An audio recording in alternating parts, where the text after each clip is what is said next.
Hello and welcome to our very first live Q&A right on here on Facebook. I'm joined by a great panel of people: Stephen Lean, the Assistant Commissioner at Victoria Police for Road Policing; Joe Calafiore, the CEO of the TAC; Helen Sturgeon, Dr. Helen Sturgeon from the Alfred Hospital; and John Marr, who's a road advocate and has been advocating for safety on the roads for a long time now. Thank you all for joining us. And in the audience, some members from the Christian Brothers College. Thanks, gents, for coming along. Well, it seems like, Stephen, that every couple of days you're standing up on this panel here, on the lectern, somewhere on this stage, saying we've had another death on our roads. You must be getting really sick of it.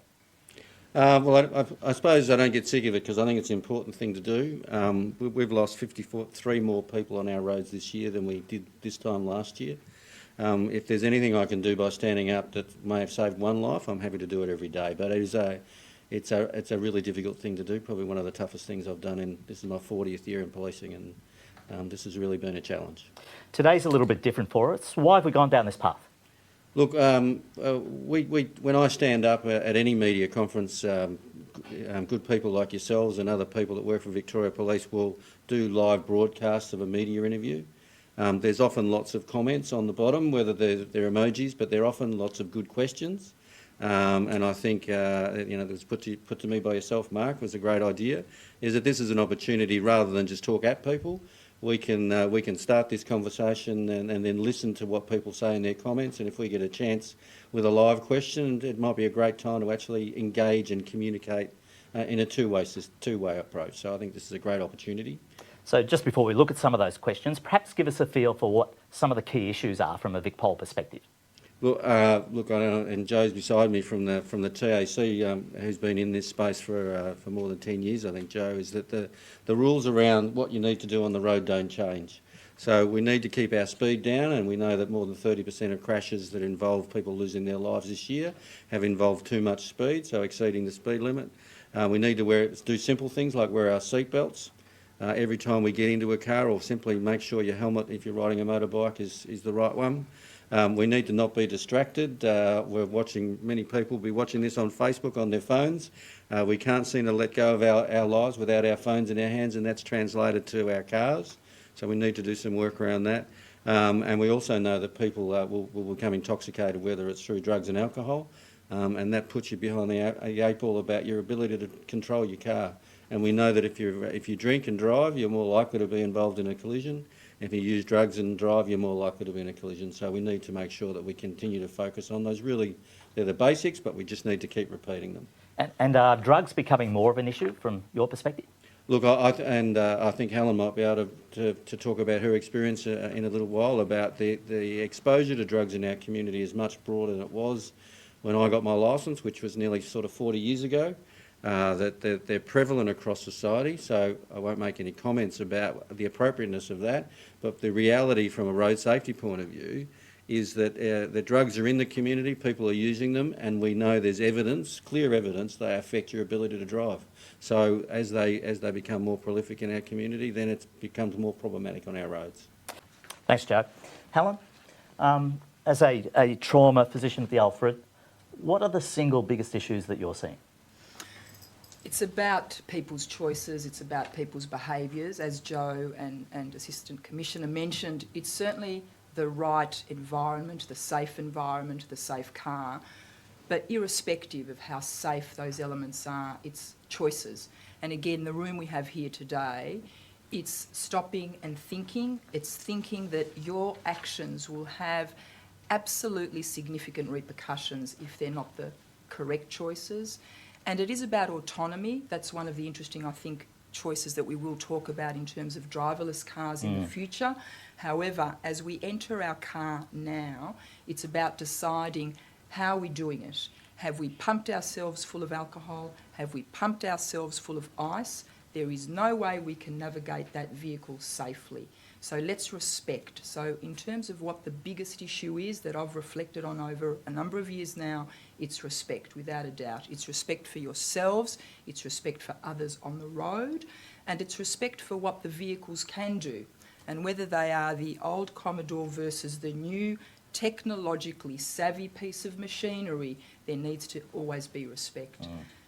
The road toll is a number, if I may. The road toll is a number, and we hear it. We've heard it today. It's also about the significant number of patients whom we see with serious major trauma injuries. And we don't see that number every day in the media, and yet these lives are changed irrevocably. And they are changed not only immediately by someone needing to go to the operating theatre or intensive care. It is the weeks, it's the months, it's the years of limited potential. And again, from my perspective, it's that loss of potential of what these people could have achieved. That's what drives us every day to try and really think about how we can do this better. You talk about alcohol and ice, but I know that you candidly think that ice is one of the biggest issues. Horrendous. There are no words that we could perhaps put on a Facebook forum to really describe, but it is horrendous, and it consumes the individual. The objectives in their life become purely to get it and use it, and it consumes families. We've had a number of questions coming in via Facebook, and just Marcella Simone Quattrucci, I hope I pronounced that correctly, says, I think road education needs to start in high schools with a huge emphasis on drug, alcohol and defensive driver education included in lessons. And Craig Wood echoed that, saying early education programs in high school, you want society to make the right decisions when on the road and in varying situations. John, I might bring you in here because you are going around schools and community groups and what have you. Perhaps just give us a feel for what you're doing. I will, and I agree wholeheartedly with those last two comments, because I believe that we need to draw a line in the sand right now, and we need to educate all of our young upcoming drivers, the learners and the newly P-plated drivers in schools. They're in a place where they can be educated. They're sitting in a classroom or in an auditorium, and they are soaking up information.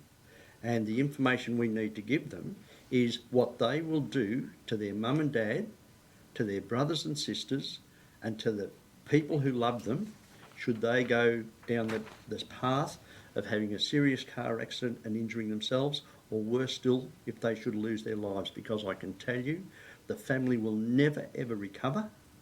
Their friends will never recover, their close friends in particular.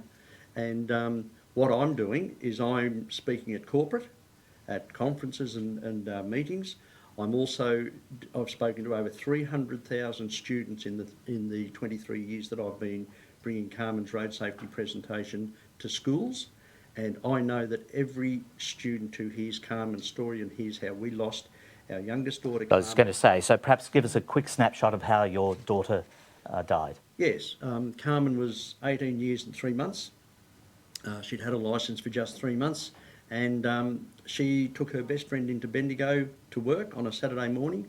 What we didn't know at the time was that the two girls had talked in the bedroom until 4:30 in the morning, so they were very tired, the both of them. Thankfully, Carmen had dropped her best friend off at McDonald's. On the way home, Carmen, it was a 20-minute drive in, 20-minute drive home, Carmen went to sleep at the wheel. She hit a tree at 100 kilometres an hour, and our beautiful youngest daughter was killed instantly.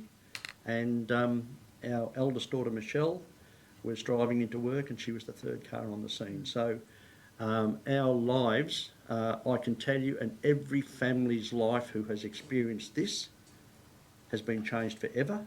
We will never, ever have Carmen back in our lives again. And I can tell you, all we want to do is give Carmen one more cuddle, and we can't. Mm-hmm. It's incredible. And, you know, and I know that one of the things that we push for is 0 deaths on the road. Yes. Joe, it's something that you advocate from a TAC perspective, but you have a slightly contrary view to that? Look, at the moment, what is happening, we are moving very quickly away from the 0 deaths, with 53 deaths more so far this year than last year. And I am hearing negative comments around corporate events and also at the schools, saying this will never ever happen. And I'm just wondering, is perhaps the Zero Towards Zero campaign producing a negative concept out there in Victoria? Joe, what do you think? Oh, very happy. I think it's a great question, actually, John. So let me just have a couple of things on Towards Zero. It's a strategy as opposed to a campaign, and the very best experts in road safety, internationally, nationally, people that devote their lives to studying this topic, believe that one day you can eliminate road trauma, but it's really important to point out that they are speaking about the long term. So they're using something like, 2050 Yep. as their long-term horizon. So the young gentleman that asked the question about driverless cars. We're a long way from that. And Helen's earlier point, so you've got, 200 to 300 people getting killed every year in Victoria, and then you've got over 20,000 people getting injured. The really important thing to me when I do sessions like this, when people say they don't agree with towards zero, I say, what's the acceptable number then? Is it 100, is it 200? And whatever that number is, I go, well, whose family has to pay that price? So the really important thing to think about is when we say towards zero, we're speaking about the long term, and you can't just hope your way there. You can't. And it's a lot of work from not only, I suppose, government entities, not only from the health sector, but from people and leaders in the community. So I'm actually very optimistic over the long term because there's going to be some quite enormous advances in technology. But right now we concede. It's this year certainly is going the wrong way. And I think anything 1% that we can do, like forums like today, conversations over the dinner table tonight, road safety ultimately gets down to what Helen just said, individuals making choices about respecting fellow citizens in the community, but it's the right approach. Yes. There's been a change in perception. So this young person now will think twice about drink driving, and at about a 95% hit rate, they will say, I'm not going to do it. We shall choose a designated driver. And if I may, in terms of the themes, we've mentioned drugs, we've mentioned alcohol, the distraction. The phone driving today is what drive and drink was for us when we were younger. And we need to name it to tame it. We need to say that phone driving is something that we need to culturally not accept anymore. So a number of questions and comments have already come in via Facebook, and again, as we're going live, reflected by Isabella Ratura, who wrote on her Facebook page that people on their mobiles should have their licence banned immediately. So there is a general feel, and all the commentary that we're getting is that the penalties simply aren't harsh enough. Well, the penalties is one thing. I think what I'm heartened by is that there's a general groundswell of opinion in community that using your phone is a dumb thing to do in the car. So I think as we've all, in this room and everybody on Facebook would know, there's nothing worse than being behind somebody who's obviously on their phone. They move across in the lane, they slow up, they speed down, they miss their intersections, they do all sorts of things. They look like meerkats bobbing up and down with their heads. Yeah, and they wait for the lights, and they check again, they move. So there's a general annoyance factor that has got a groundswell. As Helen's pointed out, that translates at speed. If you've got your head down, that translates, you might as well have a blindfold on, which is the ad that TAC are running now. Yeah. And we see people from a policing perspective when we go to collisions that have obviously been using their phone, and Helen will see them in trauma, is they're so tied to their phones that they'll do that. We're having conversations with government at the moment around what we can do to enhance this. From a policing point of view, we'd just rather people would comply. Police are the last resort. If the last resort is you need to take someone's licence away in order for the community to stop using their phone, then then we've got to that point. Yeah. Are there thoughts around blocking signals, of the phones when you're in a car and that sort of thing? Is that technology around? There's some of the technology is there. We've all got the technology. If we carry our phones now, we can turn them off. The simplest thing we can do is turn it off and put it in the bag or in the glove box, and it'll go away. The issue is human decisions. Is that we choose not to. I think the future car. Before we get to autonomous cars, we'll have more with smart cars. Eventually, makers will make it so that you can't use your phone in the car. They're starting to talk about that, but that'll be some years away. Yeah, and this is, of course, is all compounded. Yes, John, please. Yeah, we've been talking about so many issues that are happening on our roads right now, and there's one that hasn't been touched, and that is fatigue. Fatigue is a massive issue on our roads. I'm from Ballarat. And on country roads, that is why so many people are dying and getting seriously injured on our country roads. There is no doubt about that. You can see them wandering off the road as I speak in my presentations, I still get tired while I'm driving.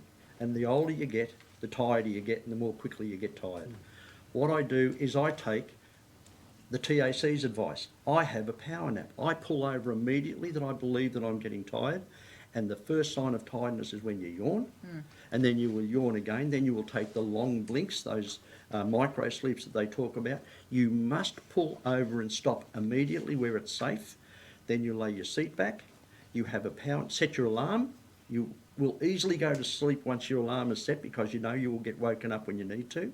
You leave early when you're going anywhere, but when the alarm goes off, the most important thing that I do, and I recommend everybody does, is don't drive off. Get out of your car, go for a brisk walk up the highway for 100 metres and back again, get the wind in your hair. Wake yourself up. You and I properly. both find that a Yes, little difficult. exactly. Get yourself puffing and blowing, sit back in the seat, and you cannot go to sleep. Then you're a safe driver for yourself, for every other road user, but the most important person you're a safe driver for is the people who love you, because you must get home to the people, your family, every single day after work. Otherwise, the whole thing is pointless. You have destroyed your family. Yeah, and look, it's a good point about the city driving, but Jennifer Williams asked why the speed limit's so high on country roads. You know, and we've talked a bit about country roads. 100 kilometres an hour is just waiting for an accident to happen. You know, other people are saying, why can't we go faster on country roads? But the statistics reflect that, you know, country roads are problematic. Yeah, I might start and then hand it to the Yeah. Assistant Commissioner. It's an important conversation. I live in regional Victoria, outside of Geelong. 5 years ago, there was a fatality on the road where I live. And you get told a lot of myths about country people are like you and I. We're just people in Victoria. The speed limit was reduced on our road. It went from 80 to 60. The community copped it. I think we sometimes underestimate the intellect and the compassion of the community. So yes, is it popular? We do a lot of town hall meetings, Stephen and I. Is it popular when you say we need to think about a speed limit? Of course it's not popular.